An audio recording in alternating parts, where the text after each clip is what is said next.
सो UGC net के exam forms आ चुके हैं एंड बहुत ही जल्द आपकी एग्जाम डेट भी आ जाएगी। मोटा मोटा अगर बात करें तो we are left with just 60 days. ऐसे में बच्चों के दिमाग में कई सारे क्वेश्चंस आते हैं कि आगे की तैयारी हम लोग कैसे करें, अपने दिन को कितने भाग में डिवाइड करें, कौन से सेक्शन पे ज्यादा हम लोग को ध्यान देना है, कौन से सेक्शन पे हम लोग को कम देना है। बेसिकली एक step by step to the point एक प्रोसेस चाहते हैं बच्चे कि आने वाले जो 60 डेज है उसको हम लोग किस तरीके से बिताएं, एक बहुत ही स्ट्रक्चर्ड तरीके से, ताकि हमारी प्रिपरेशन एज कर पाए हम लोग और जो हमारी तैयारी है उसमें से मैक्सिमम प्रॉफिट हम लोग निकाल पाए।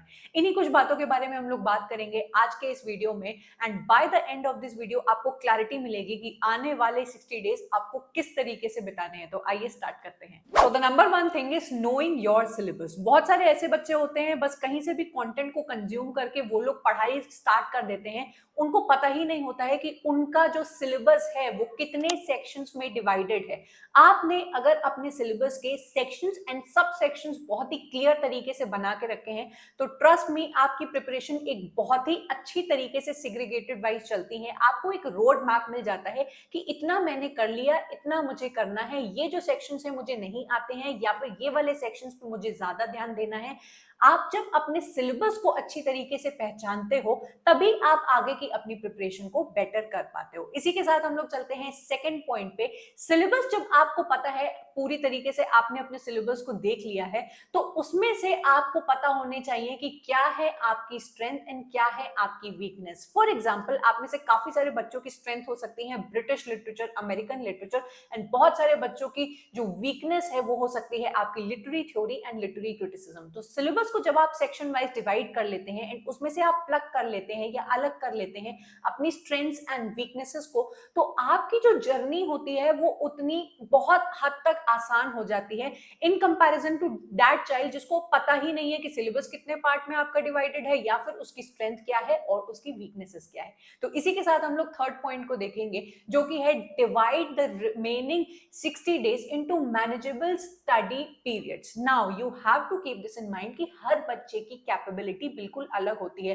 कोई बच्चा एक दिन में 12 घंटे पढ़ सकता है एंड कोई बच्चा 8 घंटे पढ़ सकता है। आपको किसी से भी कंपैरिजन नहीं करना है। आप 12 घंटे पढ़ने वाले बच्चे भी हो सकते हो, 8 घंटे पढ़ने वाले बच्चे भी हो सकते हो। ध्यान में आपको ये रखना है कि आपको अपने सिलेबस को एक मैनेजेबल टाइम पीरियड्स में डिवाइड करना है। जैसे 2 घंटा आपने अपने पेपर 1 को दे दिया, 2 घंटा आपने अपने पेपर 2 को दे दिया, दूसरा जो तीसरा घंटा है वो आपने अपने रिवीजन के लिए रख लिया, देन बाकी का जो घंटा है वो आपने सिर्फ और सिर्फ पीवाईक्यूज को दे दिया। अगर आप एक मैनेजेबल स्टडी करते हो तो कोई फर्क नहीं पड़ता है कि आपके सामने वाला बच्चा 12 घंटे पढ़ रहा है या फिर 50 घंटे पढ़ रहा है। आपको अपनी तैयारी एंड अपनी कैपेबिलिटीज के बारे में पता होना चाहिए एंड आपका जितना भी पूरा सिलेबस है या फिर paper 1, paper 2, questions and revision, ये जो जितनी भी चीजें हैं उसको मैनेजेबल आपके सेक्शंस में आपको डिवाइड करना है, किसी से कंपेयर नहीं करना है एंड आपके लिए जो काम करता है आपको सबसे ज्यादा उसी के ही साथ स्टिक करना है। देन जो सबसे बड़ी इंपॉर्टेंट, सबसे ज्यादा जो जरूरी बात होती है कि आपके पास आपके सिलेबस का जो पास्ट पेपर्स हैं उसका एक्सेस होना चाहिए। आपके पास पीवाईक्यू की या तो बुक होनी चाहिए या फिर आपने सारे पास्ट पेपर्स को एक जगह विद आंसर कीज कलेक्ट करके रखा होना चाहिए। आप कहां से क्वेश्चंस लाते हो इससे फर्क नहीं पड़ता है, लेकिन अगर आप सिर्फ और सिर्फ बेटा कंटेंट को पढ़ते जा रहे हो, किसी ने आपको कोई पीडीएफ पकड़ा दी, किसी ने आपको कोई वीडियो पकड़ा दिया, आप बस उसको कंज्यूम करते जा रहे हो एंड आपका आपके पीवाईक्यू से कोई लेना देना अगर नहीं है तो समझ जाइए कि आपकी जो ये रेस है उसमें आप बहुत हद तक पीछे हो जाते हो। ये बात सुनने में कड़वी लगती है लेकिन बिल्कुल सच है, क्योंकि बेटा आप अगर पीवाईक्यूज डेली बेसिस पे 2 घंटा मिनिमम आपको लगाने हैं, आप ज्यादा लगा सकते हो तो उससे ज्यादा आप लगाइए। पीवाईक्यूज आपको बताते हैं कि आपकी प्रिपरेशन कितनी अच्छी है या फिर आपका जो एनटीए नेट है वो किस टाइप के लैंग्वेज के सवाल पूछ रहा है, अब आपके एनटीए नेट का ट्रेंड क्या होता है, ये सारी चीजें आपको बताती हैं पीवाईक्यूज। आपको कोई टीचर ऐसा नहीं दिखाई देगा जो आपको ये सब बातें बताता हो। तो इस बात को बहुत ध्यान से समझिए कि आपके पीवाईक्यूज बहुत ज्यादा आपके लिए इंपॉर्टेंट हैं एंड आप नो मैटर व्हाट कहीं से भी लाएं, आपको पीवाईक्यू डेली बेसिस पे लगाने हैं। अगर आप पीवाईक्यूज को लगाना चाहते हो और आपको पता नहीं है कि कहाँ से आपको मिलेंगे, तो आप हमारी वेबसाइट पे भी जाके चेक कर सकते हैं, जहां पे आपको ईयर वाइज भी सारे पीवाईक्यूज आज तक के इंग्लिश के मिल जाते हैं एंड सेक्शन वाइज भी आपको मिल जाते हैं। तो आप हमारे नंबर पे दिए गए नंबर पे आप यहाँ पे पता लगा सकते हो, या फिर आप हम लोग को टेलीग्राम पे भी ज्वाइन कर सकते हो। आगे बढ़ेंगे, जब आपने पास्ट पेपर पीवाईक्यूज को पूरी तरीके से पक्का कर लिया एंड डेली बेसिस पे आप उसको लगा रहे हो, तो आपको एक चीज समझ में आएगी कि आपके जो की टॉपिक्स हैं यूनिट बेस्ड में, वो आजकल के ट्रेंड के अकॉर्डिंग आपको पढ़ाई करनी है। बहुत ध्यान से इस बात को समझिएगा कि आप कोई भी किसी भी यूनिट को अगर उठाते हो, जैसे suppose I will take language and pedagogy, अगर आपने पास्ट पेपर्स देखे हैं तो आप ये देख पाएंगे कि लैंग्वेज एंड पेडागोजी में बहुत सारे लिंग्विस्टिक्स के क्वेश्चंस आते हैं, लेकिन अगर आप करंट ट्रेंड्स को उठा के देखेंगे तो आप देखेंगे कि आपकी लैंग्वेज एक्विजिशन से एंड आपकी लैंग्वेज लर्निंग से, देन आपकी first language and second language में कितना डिफरेंस है, आपका direct method and grammar translation method, इनसे ज्यादातर क्वेश्चंस आते हैं। ये चीजें आपको कोई भी बताएगा नहीं, आपके पास्ट पेपर्स आपको बताते हैं एंड ये भी आपको मदद करते हैं कि आजकल के करंट ट्रेंड के अकॉर्डिंग, हम लोग कहते हैं ना कि भाई पहले बेल बॉटम्स चलती थी, फिर स्किनी जीन्स चलने लगी, फिर आजकल हमारे बेल बॉटम्स का एक जमाना चलने लगा है। तो ट्रेंड के हिसाब से अगर आप अपडेट नहीं कर रहे हो तो आप पिछड़े जमाने के कहलाओगे। ये सेम चीज बेटा हमारी पढ़ाई पे भी अप्लाई करती है कि हमारे जो पास्ट पेपर्स होते हैं, पीवाईक्यूज होते हैं, हम लोगों को बिल्कुल अपडेटेड इंफॉर्मेशन देते हैं। भाई किसी टीचर का पुराना सिलेबस उसने पढ़ा के आपको छोड़ दिया, पुराना कोर्स आपने लेके छोड़ दिया, वो पुरानी चीजें आपको पढ़ी हुई होती हैं। आप अपडेटेड अगर अपने आप को रखना चाहते हो तो पीवाईक्यूज को अपने बहुत नजदीक रखना पड़ेगा। इसके तुरंत बाद हम लोग देखेंगे कि इन सारी चीजों को करने के बाद आपको पता लग जाता है कि कौन से ऐसे टॉपिक्स है जिसपे आपको हायर वेटेज देना है। फॉर एग्जाम्पल, अगर हम लोग ब्रिटिश लिटरेचर की बात करें तो सारे बच्चे जैसे पढ़ाई करना शुरू करते हैं हमारे चौसेरियन एरा से, शेक्सपियर को पढ़ने में 2-2 महीने लगा देते हैं। लेकिन अगर आप एक स्मार्ट स्टूडेंट हैं और आप क्वेश्चंस को बहुत ध्यान से देखते हैं, तो आपको पता चलेगा कि भाई उन एजेस से तो अब बहुत ही कम क्वेश्चंस पूछे जाते हैं। If you ask me, current trends के अकॉर्डिंग आप मुझसे पूछेंगे कि ब्रिटिश लिटरेचर की ऐसी 2 या 3 एजेस बताइए जिनका हाईएस्ट वेटेज है, तो नंबर 1 पे आपकी आ जाएगी मॉडर्न एरा, दूसरी आपकी आ जाएगी विक्टोरियन एरा एंड तीसरी आपकी आ जाएगी रोमांटिक एरा। इनसे सबसे ज्यादा क्वेश्चंस पूछे जाते हैं। Now when I say that, I do not mean कि आपकी बाकी एजेस को छोड़ के चले जाओ, उनसे क्वेश्चंस बनते हैं, लेकिन I am talking about weightage. ज्यादातर क्वेश्चंस जो होते हैं वो आपकी इन 3 एजेस से आपको पता चलते हैं या मिलते हैं। तो ये मुझे कोई ज्योतिष ने आके नहीं बताया, ये मैंने करंट ट्रेंड्स, पास्ट पेपर्स को उठा के देखा, हर पेपर को एनालाइज किया, कंपेयर किया, तभी मैं आपको बता पा रही हूँ कि पास्ट पेपर्स को करने की वजह से आपको पता लगता है कि कौन से सेक्शंस करें, किस पे आपको टाइम वेस्ट नहीं करना है। ठीक है, आगे बढ़ेंगे। जब आप ये चीजें कर लेते हो तो आपको अपने शेड्यूल के साथ स्टिक करना है डिलीजेंटली। आपने तय किया कि आप एक दिन में 8 घंटे पढ़ेंगे। 8 घंटे का मतलब ये नहीं कि भाई आज मैंने वीडियो देख लिया, मैं बिल्कुल मोटिवेटेड हूं तो अभी से लेके मैं 8 घंटे लगातार, आप क्रैश कर जाओगे। कोई भी ऐसी चीज आपको नहीं करनी है जो आप 1-2 दिन के लिए सुनने और करने में अच्छी लगती हैं, लेकिन तीसरे दिन आपकी एनर्जी लो हो जाएगी ना, आप उस चीज को नहीं करोगे।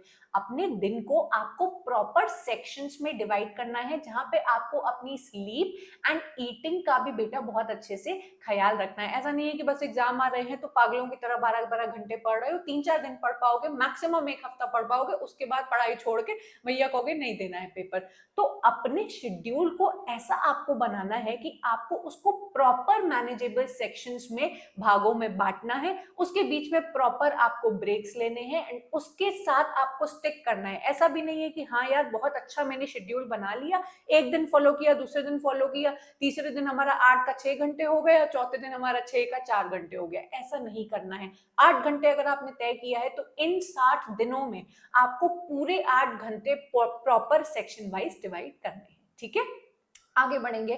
और इसके बाद आपको सबसे ज्यादा ख्याल रखना है रिवीजन का। अक्सर हम लोग क्या करते हैं कि भाई आज मुझे ये पढ़ना है, एक नया टॉपिक, अरे ये भी मुझे नया टॉपिक पता चल गया, इसको भी कवर कर लेते हैं, ये भी आया, एक नई पीडीएफ मिल गई दोस्त ने दी थी, या ये वाला चैनल ज्वाइन किया था, नया पता लगा। हम लोग नई इंफॉर्मेशन की तरफ बहुत जल्दी भागते हैं एंड पुरानी इंफॉर्मेशन को क्या करते हैं कि हाँ पढ़ा तो था, उसको आप लोग थोड़ा पीछे करते चले जाते हो।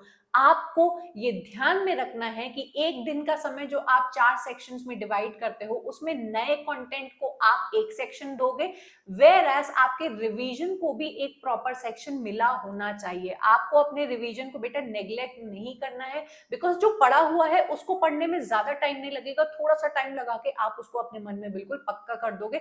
एक दिन पहले जो पढ़ा है वो अगले दिन आपको रिवाइज करना ही करना है, ठीक है। आगे बढ़ेंगे और देखेंगे point number 9, time yourself to stimulate exam conditions. ये पॉइंट आपको कोई बताता नहीं है, लेकिन ये पॉइंट बहुत ही ज्यादा इंपॉर्टेंट है। आप जब अपने पीवाईक्यूज को लगाने बैठिए तो आप अपना स्टॉप मतलब जो टाइम है उसको आप देखिए, मैनेज करिए, आप स्टॉप वॉच लगाइए और देखिए कि इतने क्वेश्चंस अगर मैं लगाऊं तो मैं कितनी देर में लगाऊं। आपको पता लगेगा कि आपकी जो पेस है क्वेश्चंस को पढ़ने की वो कितनी है। आपको भाई लोग कहते हैं कि भाई पढ़ लो क्वेश्चन लगा लो, पढ़ लो क्वेश्चन लगा लो, लेकिन क्वेश्चंस जो आप लगाते हो उसका टाइम भी बेटा मैटर करता है। तभी बच्चे एग्जाम में जाते हैं और कहते हैं कि पेपर इतना लेंदी था कि मेरा पेपर कंप्लीट नहीं हो पाया, टाइम पे खत्म नहीं हो पाया, क्योंकि आपको कभी ये बात किसी ने बताई नहीं और आपकी आदत ही नहीं है कि आपको क्वेश्चंस एक टाइम लिमिट में करने हो। तो ये नहीं कि आप एक रेफरेंस टू कॉन्टेक्स्ट पढ़ने बैठे हो तो उसमें आपने 20 मिनट अपने गवा दिए। तो जब भी क्वेश्चंस को लगाइए आप एक स्टॉप वॉच सामने रखिए और अपने टाइम को आपको मैनेज करना है। अगर आपको ये चीज कठिन लगती है तो आप हमारे टेलीग्राम पे आके हमारे क्वेश्चंस जो आपको फ्री टेस्ट सीरीज मिलते हैं उसको आके लगा सकते हैं। नीचे आपको उसके साथ टाइमर भी मिलता है, एनटीए नेट का इंटरफेस मिलता है और आपको टाइमर भी मिलता है जो आपको बताएगा कि अगर आपने 10 क्वेश्चंस लगाए मिसलेनियस क्वेश्चंस अलग अलग सेक्शन से, तो वो आपने कितनी देर में लगाए। ये आपको हेल्प करता है, ये बताता है कि आप कितनी देर एक क्वेश्चन पे स्पेंड कर रहे हो, ठीक है। आगे बढ़ेंगे और हम लोग का लास्ट स्टेप देखेंगे कि अगर इन सारी चीजों को करने के बाद आपके मन में कोई क्वेश्चन आता है, कोई भी प्रॉब्लम आती है किसी कॉन्सेप्ट को लेके, किसी भी पढ़ाई की चीज को लेके या फिर किसी और चीज को लेके, तो भाई हेजिटेट मत करो क्लैरिफाई आपको क्लैरिफिकेशन सीख करने में। क्योंकि अगर आप अपने फ्रेंड्स से, अपने गाइड से, अपने टीचर से हेल्प नहीं लोगे तो वो आपकी प्रॉब्लम सॉल्व नहीं होगी, एंड प्रॉब्लम जब सॉल्व नहीं होगी तो उसका आपको सोल्यूशन भी नहीं मिलेगा। तो आप अगर डायरेक्टली अपने टीचर से बात करना चाहते हो तो उनसे प्लीज आप सीख करिए हेल्प, उनसे मांगिए कि भाई मुझे ये कॉन्सेप्ट नहीं समझ में आया, मुझे समझा दो, मुझे ये क्वेश्चन नहीं समझ में आया, मुझे समझा दो, या फिर मैं ये कैसे करूं, आप मुझे at least for me you can come and tell me. आप मेरे टेलीग्राम ग्रुप पे आ सकते हैं और बता सकते हैं। कई सारे बच्चे डेली बेसिस पे ये करते हैं, तो इस चीज में आपको पीछे नहीं हटना है। आपको भले आंसर 1 या 2 दिन बाद मिले, पर आंसर आपको मिलेगा जिससे आपको सोल्यूशन मिल जाएगा, ठीक है। तो इन 10 चीजों को आपको करना है, आपको कंसिस्टेंट रहना है, आपको विजुअलाइज करना है एंड पॉजिटिव रहना है। बात को ध्यान से इसको समझना कि ये वाला जो पॉइंट है विजुअलाइजेशन का बहुत ज्यादा इंपॉर्टेंट है। आप अपनी जब पढ़ाई करते हो तो अपने घर के सेटअप पे करते हो, आप जब क्वेश्चंस लगाते हो अपने घर के सेटअप पे करते हो, कहीं से भी आप एग्जाम सेंटर के सिनेरियो को विजुअलाइज नहीं करते हो। तो आज से लेके 60 दिनों तक आप जब पढ़ाई करने बैठे क्वेश्चंस लगाएं तो आपको ये फील होना चाहिए कि आप एग्जाम सेंटर में बैठे हो। आंख बंद करके थोड़ी देर पहले विजुअलाइज करो, तभी जाके आप एग्जाम सेंटर में बिल्कुल कूल फील करोगे। बच्चे क्यों वहां जाके एंशियस हो जाते हैं? क्योंकि उनके लिए वो चीज बिल्कुल नई होती है, पहली बार होती है। आपको अपने दिमाग में बार बार बेटा विजुअलाइज करना है कि मैं एक एग्जाम सेंटर पे, हम लोग गए हैं, एक कंप्यूटर है, वहां पे हम लोग को सारे क्वेश्चंस दिखाई देंगे। एंड अगर आपको इसका फील चाहिए तो आप हमारे पीवाईक्यूज को जरूर से चेक करिएगा जो आपके एनटीए नेट के इंटरफेस पे बनाए हुए हैं, ताकि बच्चे वहां जाएं तो उनको बिल्कुल भी एंशियस फील नहीं हो और उनको फील हो कि हाँ ये तो मैं इतने दिनों से हम लोग लगा ही रहे हैं। इन 3 चीजों को आप फॉलो करते रहें एंड आपकी तैयारी बहुत अच्छी हो जाएगी। अगर आपको किसी भी चीज को लेके कोई भी क्वेरी है, हमारे कोर्स को लेके या फिर किसी भी और चीज को लेके, तो आप इस नंबर पे हमारी टीम को मैसेज कर सकते हैं एंड आपको हेल्प मिलेगी एंड डायरेक्ट आपकी प्रॉब्लम्स का सोल्यूशन आपको मिलेगा। Apart from that you can come and join my Telegram group, जहां पे आपको free polls and daily test series paper 1 and paper 2 की मिल रही हैं। काफी सारे बच्चे इसका यूज उठा रहे हैं एंड डेली बेसिस पे वो अपने परसेंटेज शेयर करते हैं ग्रुप पे कि मैम मेरे इतने मार्क्स आए, इतने मार्क्स आए, एंड इतने पॉजिटिव फीडबैक है उनके कि ये जो टेस्ट सीरीज है जो एनटीए नेट के इंटरफेस पे बनी हुई है वो उनकी कितनी ज्यादा मदद कर रही है।